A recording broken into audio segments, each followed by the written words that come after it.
Hello everyone good evening. आज चाहिँ मैले रिलेसनसिपमा कसलाई के भन्ने भनेर रिलेसन सम्बन्धी भिडियो लिएर आएको छु। यदि तपाईँहरू पनि अङ्ग्रेजीमा रिलेसनसिपलाई के भन्छ भनेर जान्न चाहनुहुन्छ भने भिडियो अन्तिमसम्म हेर्नुहोला। गेस्ट भनेको छ एक नम्बरमा छ GUEST गेस्ट। गेस्ट मिन्स पाहुना। यसको गेस्टको नेपाली चाहिँ पाहुना हुन्छ। MOTHER mother. मदर मिन्स आमा। FATHER father. फादर मिन्स बुबा। त्यसै गरी अङ्कललाई UNCLE अङ्कल। अङ्कल मिन्स काका। काकालाई चाहिँ अङ्ग्रेजीमा अङ्कल भन्छ। त्यसै गरी DAUGHTER डटर। डटर भनेको चाहिँ छोरी। छोरीलाई चाहिँ अङ्ग्रेजीमा डटर भन्छ। त्यसै गरी अर्को रहेको छ 6 नम्बरमा सन। SON इन ल भनेको ज्वाइँ। ज्वाइँलाई चाहिँ इङ्ग्लिसमा के भनिन्छ त? सन इन ल। त्यसै गरी 7 मा छ ADOPTED एडपर्टेड भनेको चाहिँ एडपर्टेड सन भनेको चाहिँ धर्मपुत्र। कसै धर्मपुत्र भनेको चाहिँ आफ्नो छोराछोरी नभएर बाहिरीको सन्तानलाई ल्याएर चाहिँ छोरा जस्तै पालेको छ भने चाहिँ त्यसलाई चाहिँ धर्मपुत्र भनिन्छ। एडप्ट गरेर पालेको सनलाई चाहिँ धर्मपुत्र भनिन्छ। त्यसै गरी 8 मा छ WIFE वाइफ। वाइफ मिन्स श्रीमती। श्रीमतीलाई चाहिँ अङ्ग्रेजीमा वाइफ भनिन्छ। त्यसै गरी 9 मा छ LOVE लभ। लभ मिन्स माया। मायालाई चाहिँ लभ भनिन्छ अङ्ग्रेजीमा। त्यसै गरी 10 मा रहेको छ सिस्टर। SISTER sister. सिस्टर भनेको चाहिँ दिदी बहिनी। दिदी बहिनीलाई चाहिँ सिस्टर भनिन्छ। त्यसै गरी 11 मा छ NEPHEW नेफ्यू। नेफ्यू भनेको चाहिँ भतिज भान्जा। भान्जा अथवा भान्जा भनेको हाम्रो क्षेत्रीको भाषामा चाहिँ भान्जा भनेको चाहिँ दिदीको छोरालाई भान्जा पर्छ भने दाजुको छोरालाई चाहिँ भतिज पर्छ। त्यसै गरी 12 मा छ ब्रदर। BROTHER brother. ब्रदर भनेको चाहिँ दाजुभाइ। दाजुभाइ दुइटैलाई दाइ भन्नुपर्यो भने भाइ भन्नुपर्यो भने ब्रदर भनेर भनिन्छ अङ्ग्रेजीमा चाहिँ। त्यसै गरी 13 मा छ CLIENT क्लाइन्ट। क्लाइन्ट भनेको चाहिँ ग्राहक। ग्राहकलाई चाहिँ अङ्ग्रेजीमा क्लाइन्ट भनिन्छ। त्यसै गरी 14 मा रहेको छ PUPIL प्युपिल। प्युपिल भनेको चाहिँ शिष्य। शिष्यलाई चाहिँ प्युपिल भनिन्छ। त्यसै गरी 15 मा रहेको छ मदर इन ल सासु। सासु आमालाई चाहिँ के भनिन्छ त? MOTHER mother. INLOW ल। मदर इन ल भनेको चाहिँ सासु। त्यसै गरी मदर्स सिस्टर भनेको चाहिँ MOTHERS मदर्स। SISTER सिस्टर भनेको चाहिँ मदर। सिस्टर भनेको चाहिँ सानीमा। आमाको बहिनीलाई चाहिँ सानीमा भनिन्छ मदर सिस्टर। त्यसै गरी 17 नम्बरमा भनेको छ OWN ओन। ओन भनेको चाहिँ आफ्नो हुन्छ। OWN ओन भनेको चाहिँ आफ्नो।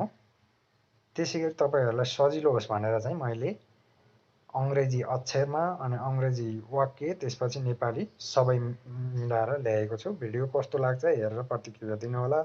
तपाईँहरू पनि बोल्ने प्र्याक्टिस गर्दै गर्नुहोला। STEPSON स्टेप सन भनेको चाहिँ सौतेनी छोरा।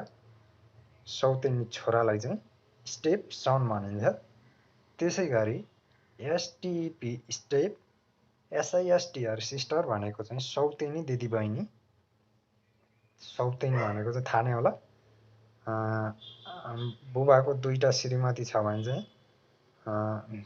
त्यो पहिलाको छोरछोरीलाई चाहिँ सौताको छोरछोरी अथवा पहिलो आमाले दोस्रो आमालाई सौता भन्ने त्यस्तो चलन छ नेपाली उसमा चाहिँ। त्यसै गरी अर्को रहेको छ 20 नम्बरमा छ, 20 नम्बरमा पुगेको छु। 20 नम्बरमा चाहिँ छ GRANDFATHER फादर, ग्रान्ड फादर भनेको चाहिँ हजुरबुबा हुन्छ। त्यसै गरी 21 मा छ TEACHER टिचर, टिचर भनेको चाहिँ शिक्षक। त्यसै गरी 22 मा छ AUNT आन्ट, आन्ट मिन्स काकी हुन्छ। काकीलाई चाहिँ आन्ट भन्छ अङ्ग्रेजीमा, आन्टी अथवा aunt, AUNT aunt, aunt means काकी भनिन्छ। त्यसै गरी 23 नम्बरमा छ CUSTOMER कस्टमर, कस्टमर मिन्स चाहिँ ग्राहक भनिन्छ नेपालीमा, ग्राहकलाई कस्टमर भनिन्छ। त्यसै गरी SON सन, सन भनेको चाहिँ छोरा, छोरालाई चाहिँ सन भनिन्छ अङ्ग्रेजीमा। त्यसै गरी 15 मा रहेको छ ब्रदर इन ल, ब्रदर इन ल भनेको चाहिँ ज्वाइँ।